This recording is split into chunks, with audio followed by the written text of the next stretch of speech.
Some in Congress say they're moving closer to a plan that'll make health care cheaper and better. Sounds great. But when government takes charge, it can also mean innovation stops, and you may not get the breakthroughs and care that you need to save your life. Affordable health care for every single American. That's what we're called upon to do. Care for everyone for less money. Critics say that just isn't possible. The only way they can get costs down under a government-run system is to control the amount of money that is spent on health care. But there's much more of a demand for health care than the government is willing to pay for. And so we will have long waits for care, just like they do in Canada and in Great Britain. Those countries do have problems. The nationwide shortage of NHS dentists. In England, people wait just to register for a dentist. Hundreds of people queued Waits are around. so long, some people do it themselves. He used super glue. Some pull their own teeth, dental tools, pliers, and vodka. What do we want? Patients protest because the health service won't pay for drugs they say they need. The president says he doesn't want that. When you hear the naysayers claim that I'm trying to bring about government-run health care, know this, they're not telling the truth.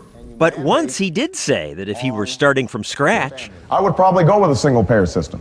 he says he doesn't want government-run health care. He does want government health care. He just wants to go about it in a slow way so people don't realize what's happening to them. Many pundits and economists agree, saying Obama's plan will build a bridge to government-run health care. And we're all going to face long waiting lists and have lack of access to the latest care. People line up for care, some of them die. That's what happens. Canadian doctor David Greitzer, author of The Cure, thought Canada's government health care was great until he started treating patients. The more time I spent in the Canadian system, the more I came across people waiting for radiation therapy, waiting for the knee replacement so they could finally walk up to the second floor of their house. People wait in line. You want to see your neurologist because of your stress headache? No problem. You just have to wait 6 months. You want an MRI? No problem. Free as the air. You just got to wait 6 months. But Canadian doctors told us their system is cracking. Hi, Mr. Bell? Yeah. I'm Dr. Latowski. This man had a heart attack. What do they tell you about when an ICU bed might become available? They're waiting for the chance that somebody may be transferred so that I can get that spot. In America, people wait at emergency rooms too, but in Canada, if you're sick enough to be admitted, you'll wait an average 23 hours. We can't send these patients to other hospitals that have capacity because there is no other hospital in the area that has capacity.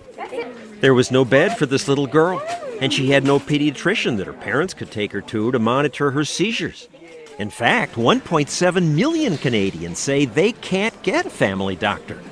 Some towns, like this one outside Toronto, hold a lottery. Once a month, the town clerk gets this box out of the closet. Inside are names of everyone who wants a family doctor. She pulls out 4 slips and then calls the lucky winner. I just want to let you know that your name has been drawn for Dr. Keel's patient list.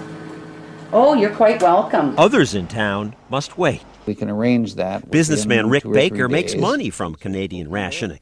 People stuck on waiting lists, like Shirley Healy, pay him to get them to America for treatment. Healy had a blocked artery that kept her from digesting her food. She was starving to death. She'd lost 50 pounds. She hired Rick to help her get to this hospital in Washington State, where she saw an American doctor.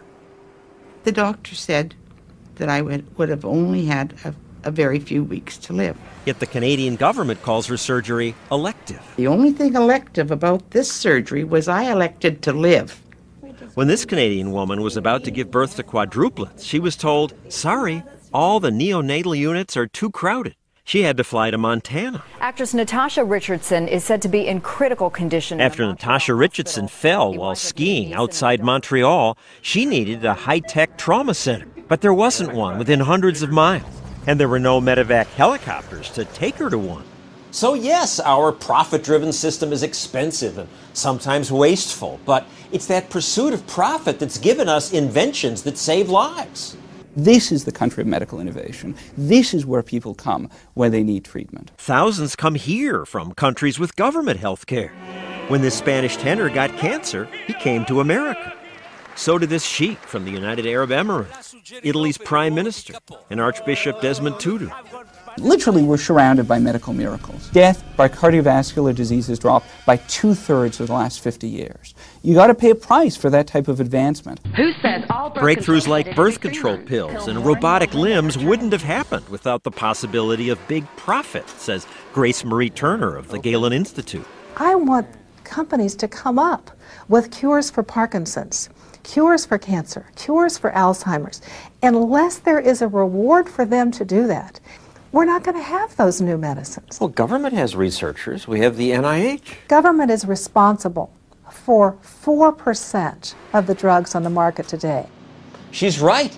You want innovation and fast treatment? That often comes from people pursuing profit. And you see that in Canada, because even here there is one area where they do offer easy access to cutting-edge technology.